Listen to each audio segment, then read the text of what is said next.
1983 के world cup की अहमियत हम मिलेनियल्स को इस पिक्चर से समझ में आ पाएगी। तो गुरु लोग, पिक्चर की कहानी कोई बहुत बड़ी रॉकेट साइंस नहीं है। 1983 में कैप्टन कपिल देव ने अंडरडॉग इंडियन टीम को सबसे पहली बार वर्ल्ड कप का टाइटल दिलाया था, जहां पे ये पिक्चर उस पूरी जर्नी को कैप्चर करती है कि लोगों की फीलिंग्स क्या थी, उनकी उम्मीदें क्या थी, अपने प्लेयर्स के इंडिविजुअल स्ट्रगल्स क्या थे, और in the end of the match हमें वही मिला जो हम डिजर्व करते थे। कहानी के शुरू के उस पासपोर्ट वाले सीन में मेरे को वो सीन बहुत ही पसंद आया, क्योंकि कैरेक्टर्स के इंट्रोडक्शन काफी चालाकी से इन्होंने हमें दिखा दिए। लाइट हार्टेड कॉन्वर्सेशंस भी देखने को मिलते हैं कि किसी को छोड़ो, खुद इंडियंस को खुद उम्मीद नहीं थी कि हम वर्ल्ड कप जीत के लेकर आ सकते हैं। और ठीक उसी लम्हे में हमें यह बात समझ में आ जाती है कि पिक्चर कोई जीतने के ऊपर नहीं, पिक्चर है इज्जत के ऊपर। कहानी के हर एक आइकॉनिक शॉट पे डायरेक्टर ने रियल इमेजेस को ब्लेंड किया है, जिससे क्लैरिफाई हो जाता है कि कहानी में अच्छा खासा रिसर्च इन्होंने दिया है। फिल्म देख के समझ में आने लगता है कि ये मूवी पूरा ड्रामा नहीं है, ना ही ये पूरा स्पोर्ट्स है। ये अपने आप को हर तरीके से फ्यूज करता है और वो उस बात में कामयाब भी है। इंडिया के लिए हमारे क्रिकेटर्स का शुरुआती प्यार नजर आता है। हमारे प्लेयर्स ने वो कर दिखाया जो कोई सोच नहीं सकता था कि इंडिया ने अनबीटेबल टीम्स को हराया। वही का एक सीन है जहां पे ब्रॉडकास्टर ने giant West Indies versus Australia के मैच को चुना ओवर इंडिया वर्सेस जिम्बाब्वे वाले मैच के कंपैरिजन में। जाहिर सी बात है कि किसी को इंडिया पे भरोसा था ही नहीं, लेकिन अपने स्किपर कपिल देव साहब ने इस आइकॉनिक मंगूस बैट से ये एक लेजेंडरी इनिंग्स खेली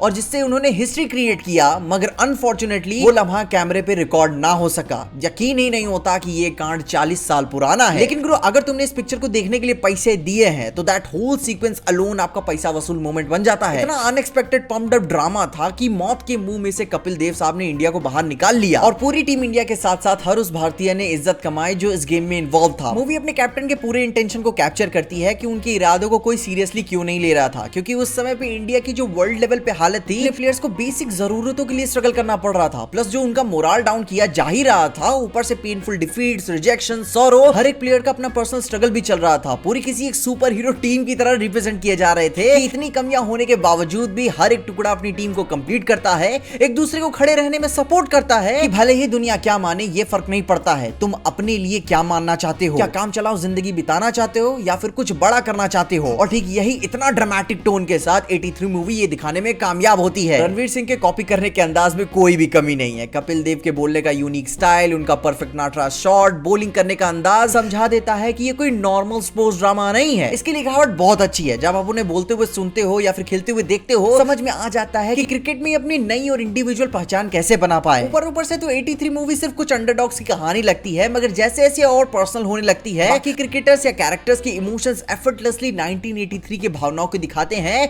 कि बात सिर्फ इंडियन क्रिकेट टीम की ही नहीं, ये पूरे देश की थी, कि ये बात किसी इवेंट, किसी त्योहार की तरह काम आ रही थी। इस मूवी ने दिखाया कि 1983 में क्रिकेट ने इंडिया में नई इज्जत को रीइन्वेंट किया अपने लिए, और मूवी उन इमोशंस को बहुत ही खूबसूरत तरीके से अपने ड्रामे में ढालती है। मूवी के राइटर्स कमाल के हैं, कोई चूतिया गाना नहीं है इसमें, लंबे चौड़े भाषण नहीं है, बल्कि एक आइडियल बैलेंस है कि कैसे सिनेमैटिक लिबर्टी का फायदा उठा के ये पिक्चर अपनी भावनाओं को एक्सप्रेस करती है कि एक तरफ से अपने आप को बेच भी सके और साथ ही साथ कहानी की मर्यादा भी बनाए रखे। कहानी दिखाती है कि in the end of the day it's not only about a one man, और ये किसी एक शख्स की जर्नी भी नहीं है। सारे लोग अपनी इंटरनल एक्सटर्नल ऑड्स के साथ लड़ते हुए इस गेम में वैल्यू ऐड करते हैं, भले वो कोई नॉन प्लेयर ही क्यों ना हो। अब हाँ गुरु, देखो ऐसी बात नहीं है कि पिक्चर में सब कुछ ठीक ही था। कुछ ओवर ड्रामेटिक सीन्स भी हैं, जैसे कि कुछ क्वेश्चनेबल भी लगता है और देख के लगता है कि हाँ ऐसा भी था, जैसे कि वो बॉर्डर वाला सीन या फिर कुछ कॉमेडिक सीक्वेंसेस, जो कि ये समझ में आता है कि ये छोटी छोटी चीजें पिक्चर की कमी क्यों है, ताकि ये अपने आप को बोर ना कर सके। और जैसे मैंने बोला, सिनेमैटिक लिबर्टी का फायदा उठाना कोई बुरी बात नहीं है, क्योंकि किसी भी कहानी का सबसे पहला और बड़ा पर्पस होता है कि पब्लिक को मजे देना,